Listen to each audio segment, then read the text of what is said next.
กราบสวัสดีพ่อแม่พี่น้องทั้งหลายมือนี้เขากับผมยังไรเนาะมาเห็ดคลิปกินตำสมเม็ดคลิปกินตำสมนะมันมาเด้อเอาไปพี่น้องจังหวะนี้นะ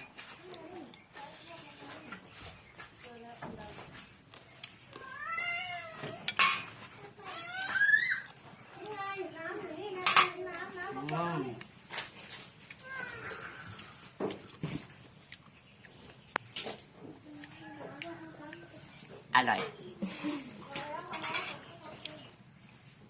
เราจะกิน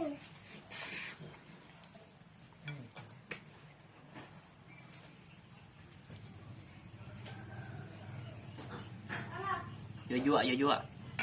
กระปุนมาคุ้งยั่ว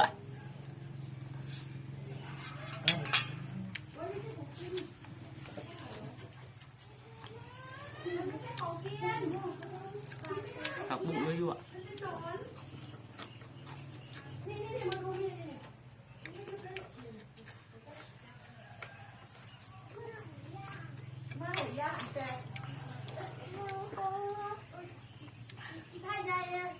รู้สึกว่ามือกองห้องเห็นไล่เฮ้ยเลยเนาะทำงานนี่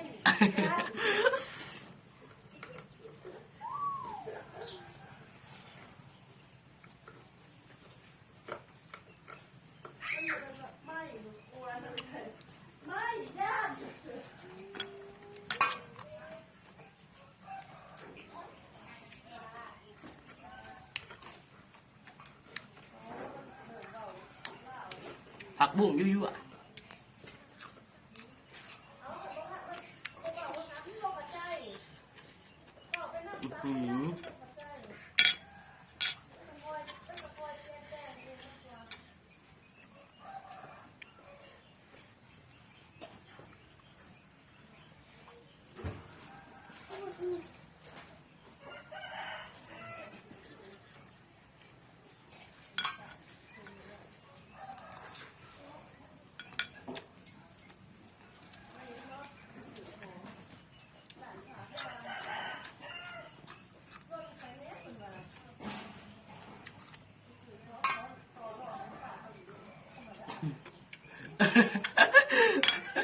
มือก่อนได้เฮ้ยตายรูด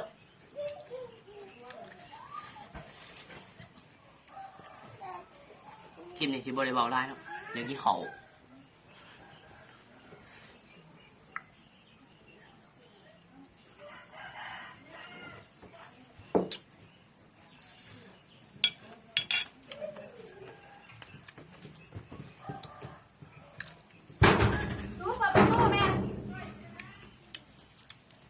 แมวหอมมันเลย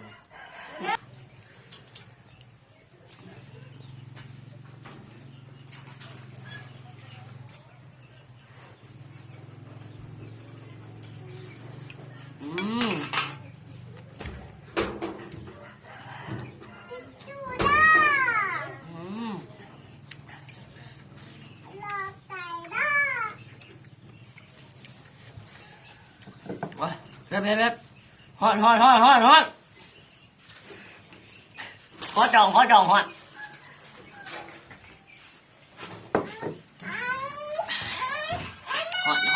เด็กกัดมาเลยบิ๊กเขาก็ประทับสิทธิ์มาไหนเนาะบิ๊กใหม่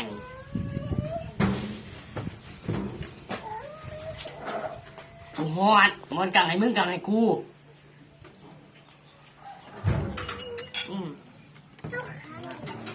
จักนินน้ำให้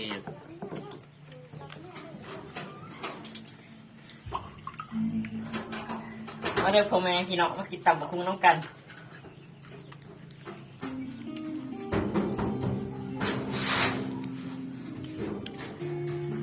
ตอนนี้มันก็พากินน้ำได้น้ำหน่อยเนาะ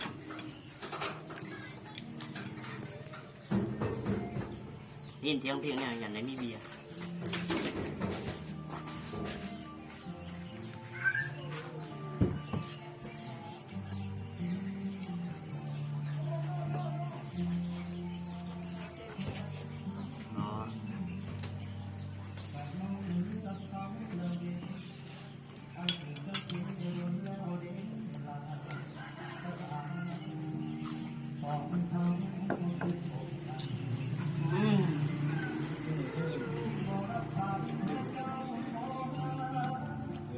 ก่อนอย่าปวดหัว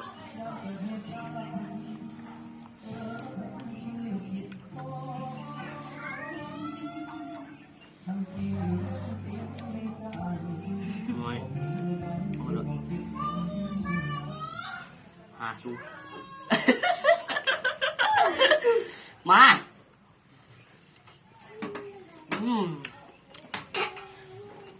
แค่อร่อยว่า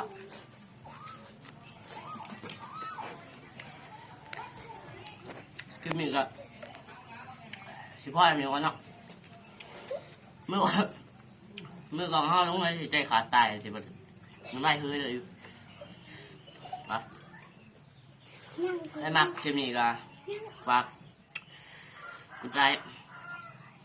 กดติดตามกดกระดิ่งกดสไครต์หน่อยครับอย่าลืมกดแชร์นะครับก็จบนะ